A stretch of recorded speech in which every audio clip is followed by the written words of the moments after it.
Dear viewers, welcome. My name is Diana Harnik and I am head of Youth-led Initiative Generation for Ukraine. And our organization's mission is empower young Ukrainians abroad. And today's interview is a part of Disinfo Brief project operating under YOUROPE framework and supported by the Horizon EU. The goal of the Disinfo Brief is to raise awareness about the issue of the mis and disinformation, and specifically within the Czech context, and to explore how these information threats impact democratic societies as a whole. To help us navigate this, we are deeply honored to be joined by His Excellency Mr. Tuominen, Ambassador of Finland to Czech Republic. Your Excellency, could you please give the few minutes to briefly introduce yourself to our viewers? Absolutely. So I have been working here as Ambassador to Czechia and Slovakia for the past almost 4 years. Previously, I worked at the ministry for almost 7 years as Director General for Consular Affairs, and prior to that I was Ambassador to Hungary. And I've also served in Stockholm. I've served also at the Ministry of Defense, and I have actually been on field as a soldier in the UNIFIL operation for a year in South Lebanon. Yeah, thank you so much for introducing yourself. So we can move to the questions directly. So the first question is, you began your diplomatic service in 1997, and over your career, would you consider the biggest turning point in the nature of informational threats? And what the exact moment did you personally realize that disinformation had become the instrument of national security rather than just a media problem? Well, I think when I served in Stockholm from 2000 to 2004, it was not seen as a challenge. And there I remember I was advocating for dual citizenship for Finns, and it was actually seen only as helping those Finns who lived abroad. We didn't pay any attention to dual citizenship of Russians who had emigrated to Finland. So actually that was kind of a side effect, that promoting the rights of Finns living in Sweden, by the way there are over 100,000 of them, to allow dual citizenship. So we just helped the Russian disinformation and propaganda machinery as well. What awakened me personally, actually, it was before the hybrid operations started, and it was the child abduction cases that Russia systematically started to use as a tool against Finland. We recognized that it was a hybrid operation. We didn't know the name of hybrid operation back in 2006. When I was Director for Consular Services, but that was my personal awakening. Then, of course, the bronze soldier statue case in Estonia, the cyber operations in Estonia. That was the wake call for Finns. Then 080808. The Russian attack in Georgia, which demonstrated that Russia not only has the capabilities to attack, but it also has the will to attack. That changed, of course, the landscape significantly, but even that wasn't the ultimate warning signal. The Russian annexation of Crimea was then the third, and of course the shooting down of the Dutch aircraft, and well, since of course the full-scale invasion, the attitude in Finland has really changed, and now it's obvious to every Finn that there is a risk for hybrid and cyber operations in the near vicinity of Finland. Yeah, thank you for mentioning that. Let's move then to the next questions.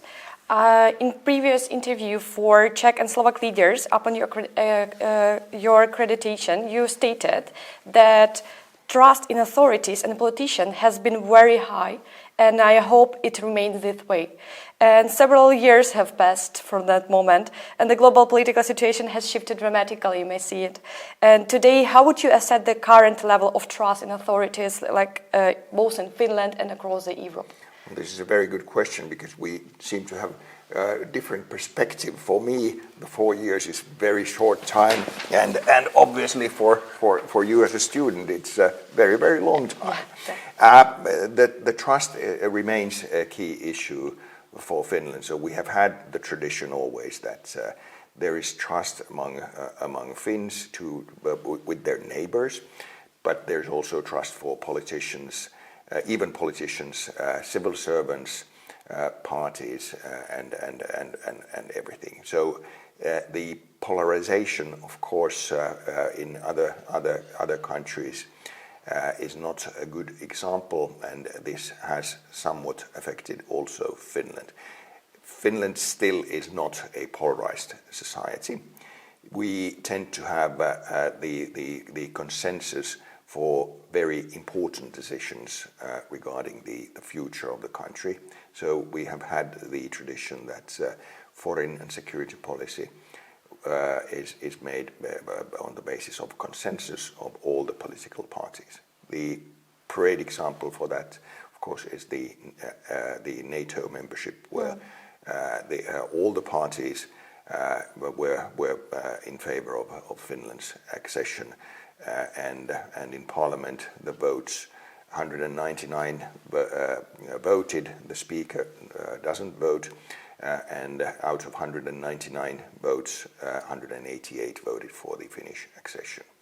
And let me also mention that none of those who voted against were able to renew their mandate in the Parliament. So I think this demonstrates the high level of trust still in Finland, and the will to have a common view, to have consensus on very important decisions in Finland. Yeah, that's basically a great example. Thank you for mentioning that. And maybe moving to the back to this interview, you mentioned that next generation diplomats must understand not only human interaction but also like digital environment. So how was the transformation toward a more digital sphere influenced your daily work as an ambassador? Well, it has affected a lot. So during my time, after I started working at the ministry, so we have had big information revolutions, and it's very far from being over. So the process is ongoing, and we are still seeing big changes. Let me have just few examples of from my career. We already had mobile phones when I joined the ministry, so it wasn't a new thing. What was then new was the revolution in the mobile phone business by Nokia's communicator, which actually gave us internet access. So we had a tool where we could send not only SMSs and call, but also check the phone. Well, as life normally always is, there's always improvement. Nokia unfortunately lost the competition against Apple, and the rest is history. So Nokia still exists, but it's a very much different company than it used to be 20 years ago. Then of course now lately the development of AI is very significant. In my career, we started first using AI during the COVID, when we had actually in diplomacy there was nothing to do. You weren't able to travel. You didn't have meetings.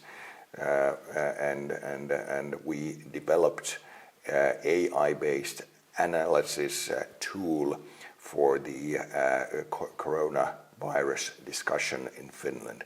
That was as I was working as Chief of Preparedness. So we were actually in the forefront of using AI in Finland.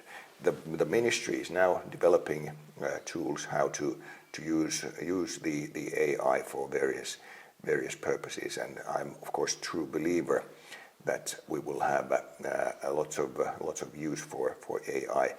But having said that, of course we need to be our knowledge has to be on good level, so we cannot trust only the solutions that AI gives us. It can, if you blindly believe in AI, so you can be in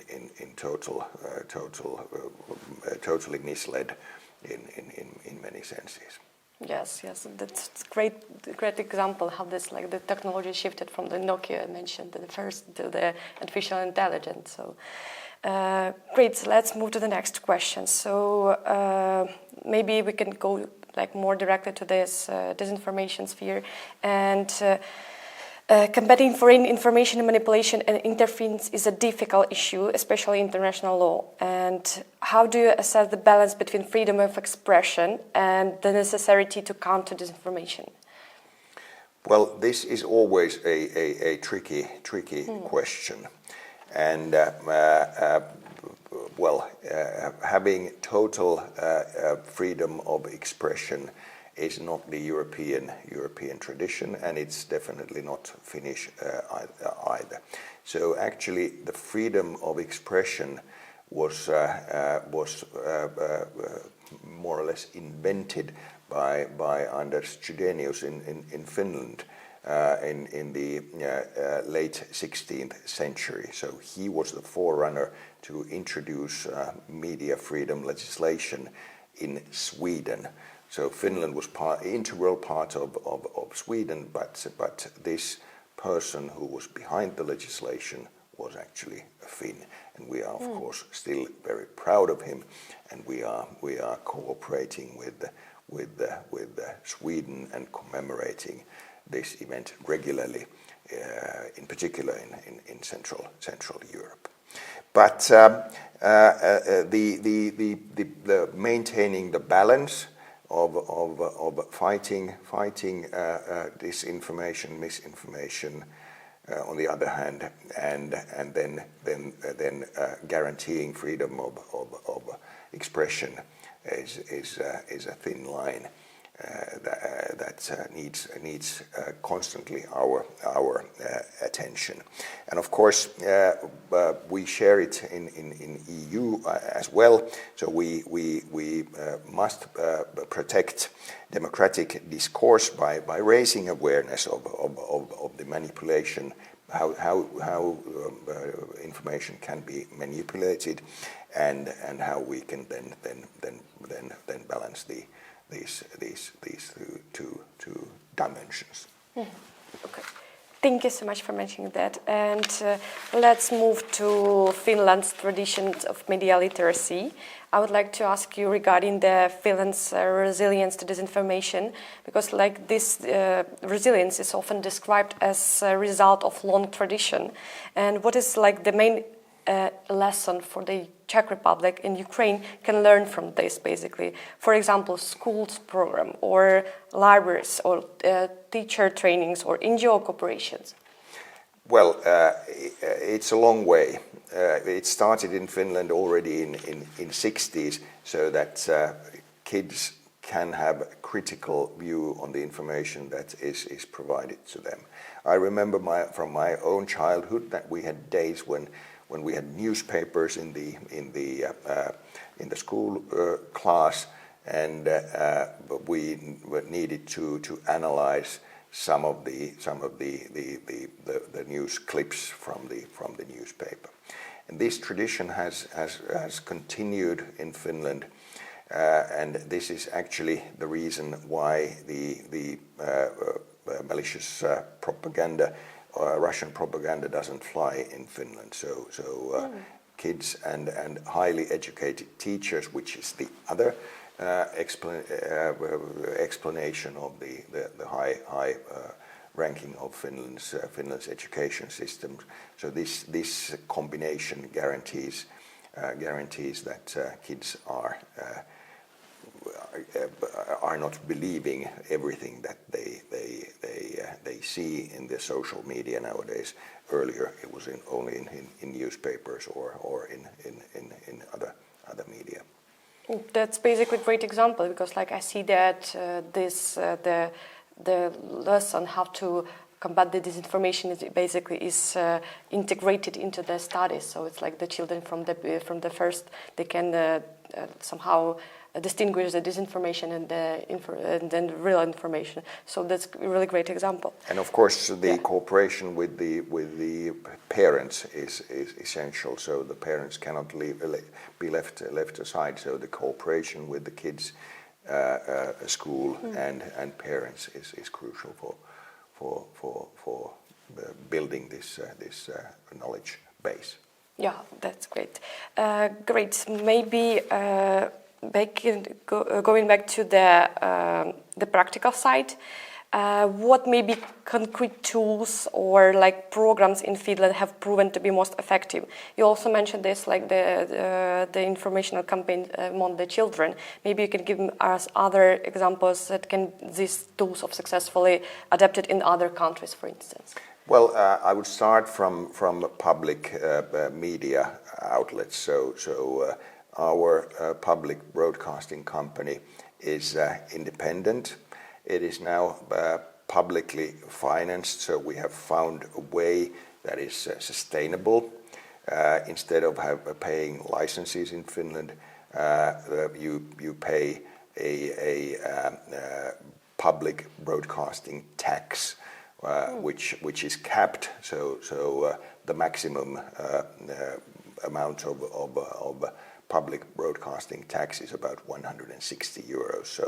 So it is sustainable. It's for the consumers. It's cheaper, and if you don't have income at all, so you don't need to pay anything for the public media. So access to public media, reliable public media, responsible public media. I think this is one of the very important factors of Finnish society. Of course, then the internal culture of the country, where we always try to promote open, diverse public discourse, emphasize the importance of freedom of speech and access to quality information. I think these are the main ways of doing it successfully. Great, thank you for giving these examples. And maybe my last questions to you will be basically connected to the Russian disinformation. And recently, the Institute of the Study of War issued a stark warning that Russia is actively adapting its disinformation manual tactics previously used against Ukraine. They now being aimed at Finland as a new NATO member, mentioned, and in attempt to provoke political instability. Finland remains a global leader in fighting fake news, and given this context, what are the key tools Russia uses its disinformation manual, and how can ordinary people identify them? Well, if I may, I rather would avoid praising Finland so much. So I would rather say that Finland is often mentioned as one of the most resilient European societies in this field, and this is maybe a fact. So Russia is not only directing its operations against Ukraine or Finland. So the whole Western countries are affected, and the most important thing for us, of course, is that we keep our narrative, and we don't let the Russian narrative to win. because well, they have very selective way of interpreting history, and they only concentrate on the great achievements of Russia, but don't give any credit to any other nation. This is not the way that we should let them build the concept of history, but in particular what happened in Second World War. So they have changed very much the narrative. Now, for example, the role of Russia, Soviet Union in Winter War is completely changed. So in 90s, the Russian leadership admitted that it was unjustified war. Now, again, we are in a situation where the Russian propaganda denies any responsibility of illegal attack against Finland 1939. Of course, this is very natural because they deny any everything on their full-scale and illegal attack against Ukraine 2022 as well. So the narrative building of Russia seems to be exactly the same, and they are not learning anything from history. That's true.